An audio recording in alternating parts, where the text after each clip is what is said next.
Honorable Mr. Divine Ayizo, Acting Chief Director, Ministry of Education. Distinguished guests, heads of agencies of the Ministry of Education, special invited guests, development partners, fellow educators, students here representing schools, the press, ladies and gentlemen, all protocol observed. It is a huge honor and privilege to have been selected to chair this important event.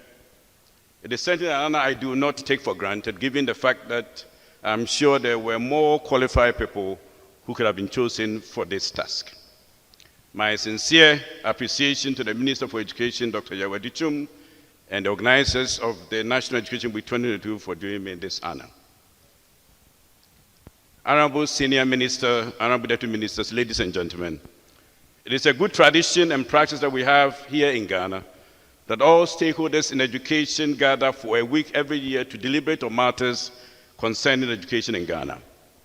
And I am particularly delighted that despite the current economic challenges we all are privy to, that the organizers could still make this happen, and that we all, despite whatever personal challenges we may have, could converge to join this conversation about education in Ghana.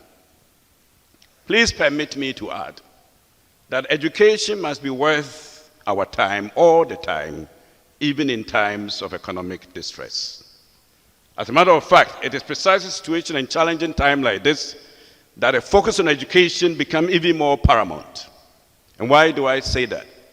I say that because education system properly implemented provides us the best anchor and hope for the future. Quality education in our schools is surely the best way to future-proof our citizens against any shock in the future, be it socio-economic or socio-political. The task of education and the job of educators is to ensure that we raise future citizens and leaders who are well educated and prepared for the future we seek, no matter how that future looks like. So thank you all for coming, and thank you for this honor. Last year, the focus of the Educational Week 2021 was on the theme, Reimagine Education for National Transformation. That was indeed a befitting theme, since schools and educators were just emerging from the COVID-19 pandemic that had caused our schools to be shut for more than a year, and the catchword then and now remains reimagining education. Ladies and gentlemen, the COVID-19 pandemic tested education system around the world in unprecedented manner. From the massive spread of online learning to the disruption in teaching and learning due to digital divide, creating huge learning loss among population and schools on the fringes. Public and private schools across our country were not spared, and many educators and schools are yet to fully recover from the impact of the pandemic. I hope the conversations we started last year about reimagination education continue to cause all stakeholders at all levels of educational system to continue to engage on lessons learned and are providing insight as to how new approaches may be adopted to counter any future disruption in our educational system. Such conversations must also provide ideas that ensure schools and learners receive support and are not disenfranchised in future natural disasters. Ladies and gentlemen, I commend the organizers of this year's National Education Week for choosing the theme, Reassessing Educational Policies for Effective Service Delivery and National Transformation. Yes, the end goal of all educational policies must lead to all our learners from the wide spectrum of the educational system receiving the knowledge and skills that will enable them to thrive in their communities. Such educational policies, when properly implemented, will enable them to make their contribution towards national transformation. And yes, educational policies that lead to national transformation require periodic review, and the implementation may from time to time require fine-tuning. Hence, endorsing the theme, Reassessing Educational Policies for Effective Service Delivery and National Transformation. Ladies and gentlemen, I'm sure you would all agree with me that not only do we live in a fast-changing world that requires adaptation to current and new trends in educational research, be it in teaching and learning or in educational leadership, it is also worthy of note that circumstances around us are also constantly changing. Therefore, what we thought we should do, what we thought we could do, may require new thinking and approaches to achieving the same goal, irrespective of whatever policy framework we are advancing or implementing. The objectives set for this week's conference are clear from the concept notes that were shared. What are the objectives? 1, review the sector performance over the past medium term. Review the implementation of policies and key programs in the sector. 3, engage and inform stakeholders of emerging policy practices for effective service delivery. And 4, deliberate on how the sector can use evidence-based policies and programs to improve learning outcomes and management of education. And 5, and finally, make recommendations on best practices and new approaches to be adopted by the ministry. Ladies and gentlemen, reassessing education policy for effective service delivery and national transformation also implies that during the course of our conversation this week and throughout the course of this year, we should ensure that our radar is surely on and fixed on effective system delivery, because that is one of the sure means towards national transformation. Please allow me to raise some bold and tough questions for our consideration this morning. How are we going to ensure that we have effective system delivery when our educational system and policies implementation are yet to be decoupled from politics? At a recent retreat with key stakeholders in education in Ghana, talking about strengthening educational and school leadership so that we can deal with learning poverty in the country and achieve success for all our learners, it became obvious during our deliberations that if we will succeed in developing new policies for school and educational leadership, we would also have to make effort to reverse what many of us think, that in Ghana today, 80% of what you do in education is politics. Only 20% or less is real education. Now, I hope that is not true.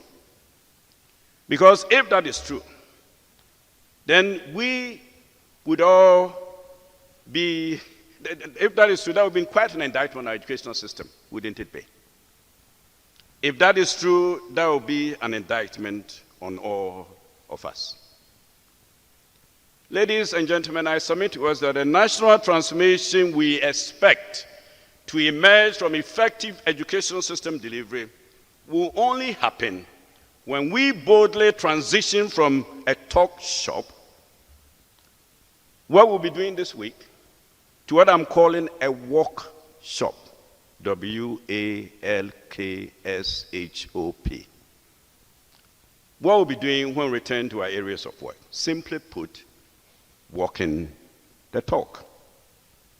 As a nation, we can no longer afford to be gathering every year to debate and review policy and then go back into our practice and continue to do the same thing that are yet to yield the transformation that we seek. We have all heard the popular mantra, you cannot do the same thing repeatedly and expect different results. I think I have a piece of good news though, and here is it. The piece of good news that I have is this.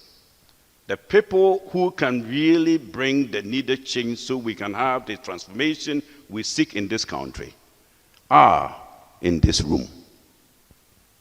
The million-city question that I pose for us, do we have the willpower to effect the change we all know must happen if we are to get the outcome we want? Elsewhere, in other educational jurisdictions, educational practitioners and managers also become advocates of best policies and practices. And sometimes being advocates of good policies and practices also means sometimes saying no respectfully to power.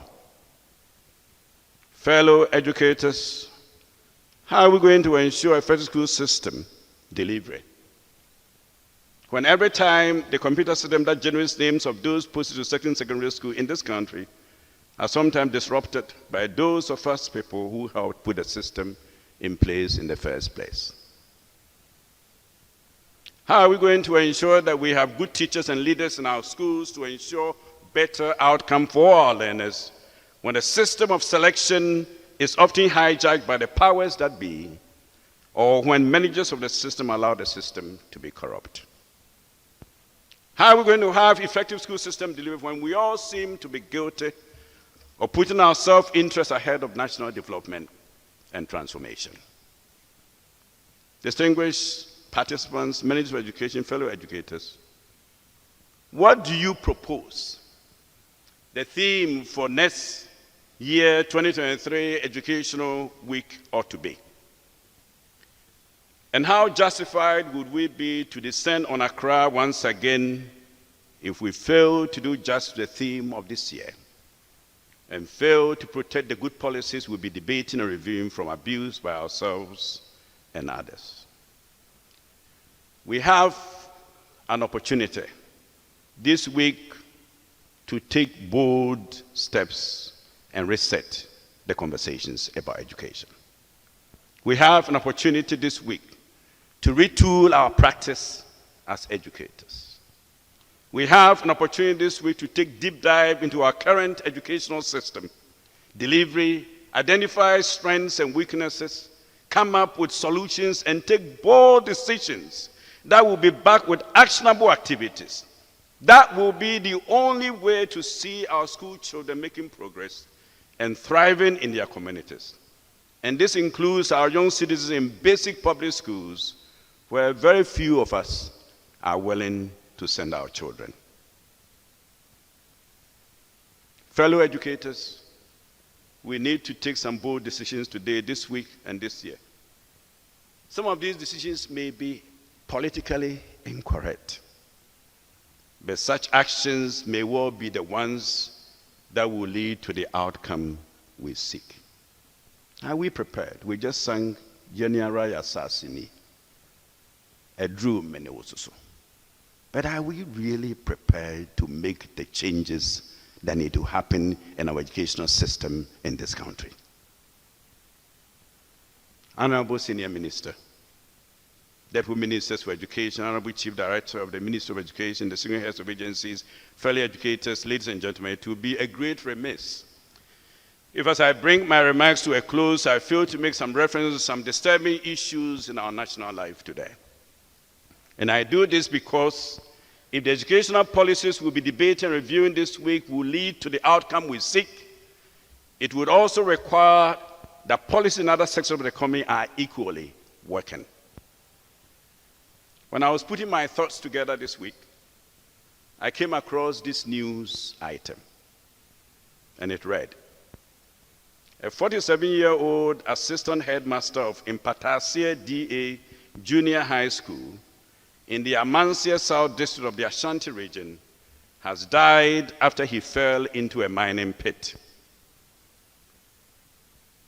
The assistant headmaster is said to have embarked on a routine trip his mining concession at about 9 p.m. on October 4th, 2022, less than a week ago. The story continues. The deceased was a teacher who also had a concession. So he went to the side barrel, stood on the top of the pit to make a step.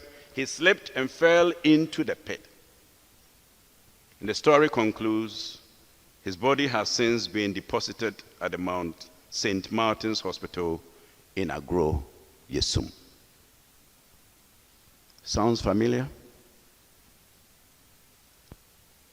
Earlier on the same week, I also heard this from one of the radio stations. Some public school children and their families in the Pechin No. 1 community must walk miles in search of rainwater because all the river bodies that used to provide fresh water for them have all been contaminated by galamsey activities.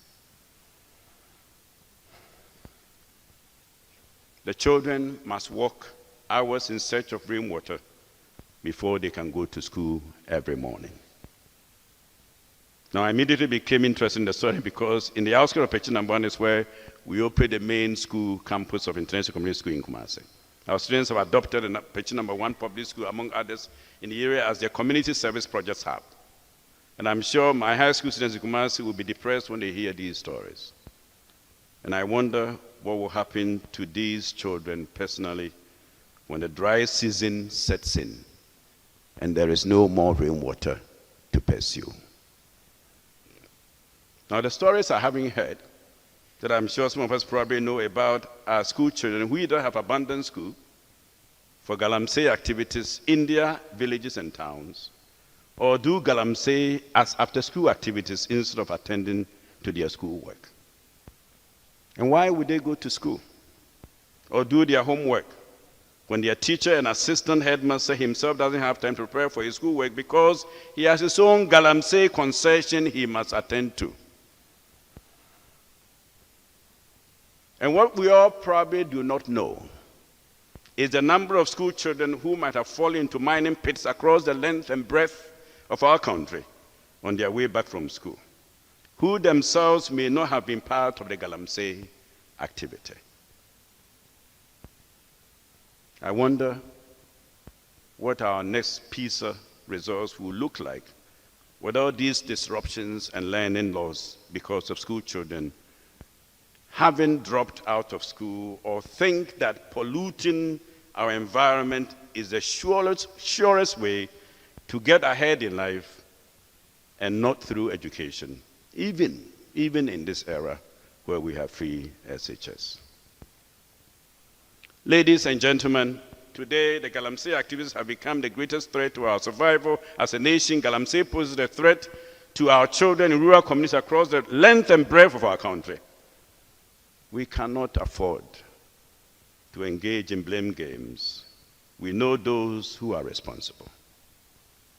Ladies and gentlemen, Ghana deserves better than this. Ladies and gentlemen, our children deserve a better future than what we are likely to bequeath to them if we don't act now.